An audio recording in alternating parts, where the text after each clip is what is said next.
আসসালামু আলাইকুম। Hi guys, আর না বলে পারলাম না। জিতলেও আমরা বাংলাদেশ, হারলেও আমরা বাংলাদেশ। আমরা তো বাংলাদেশের সন্তান, তাই না? কারো দোষ দিই না, কারো দোষ দিই না। খেলা হার জিত থাকতেই পারে। আজকে তো আমাদের জেতা ম্যাচ। কুমকুম, শান্ত দাস, কুমকুম দাস, আমাদের সাকিব ভাই কোনো দায়িত্ব নিয়ে ব্যাট করছে? কোনো একটা দায়িত্ব আছে যে আমাদের এই ম্যাচ জিততে এবার কোন দায়িত্ব নিয়ে ব্যাট করছে? কত কোটি কোটি মানুষ চাই রয়েছে আজকে ম্যাচটা জিততে।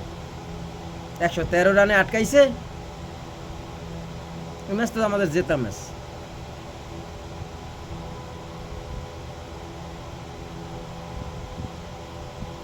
তাসকিনের কত চোখের জল ফেলাবে। হৃদয় ভালো খেলাইছে। সবাই তো বোলিং যারা করছে তারাও ভালো করছে, কিন্তু আপনারা এই 3টে প্লেয়ারে বা 4টে প্লেয়ার কি খেলাইলেন আপনারা বলেন? হারজিত থাকবে, খেলায় হারজিত থাকবে। এক মাহমুদুল্লাহ রিয়াদ কত আর কাঁধে নেবে, কত আর কাঁধে নেবে মাহমুদুল্লাহ রিয়াদ? মাহমুদুল্লাহ রিয়াদ যখন থাকবে না তখন খেলাইতে হবে না? আপনাদের খেলাইতে হবে না? কোনো দায়িত্ব নাই আপনাদের? কোনো দায়িত্ব নাই আপনাদের? এটা কি খেলার একটা দায়িত্ব হইল?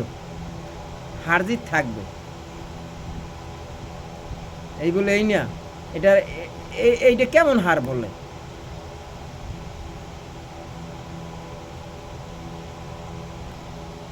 সবাই ভালো থাকবেন, সুস্থ থাকবেন। সামনে 2টে ম্যাচ আছে, জানি যেতে। সবাই একটু দোয়া করবেন।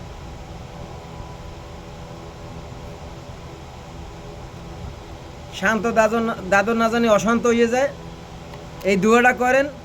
আল্লাহ তাদেরকে ইমান দিক, জানি একটু ধৈর্য ধরে জানি খেলতে পারে, এই দোয়াটা করেন।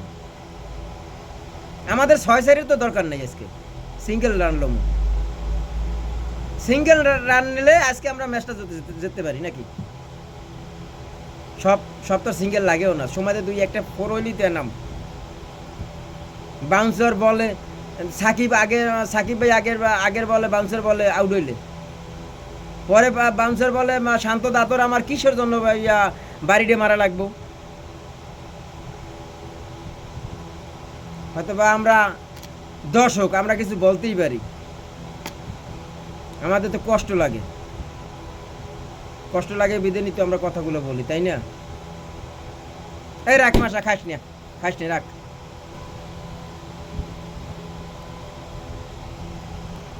যাক, সামনের 2 ম্যাচ আছে, দাদুরা একটু ভালো করে খেলাইও। তোমাকে দোয়াই আল্লাহর, একটু দায়িত্ব নিয়ে খেলাইও, দাদুরা।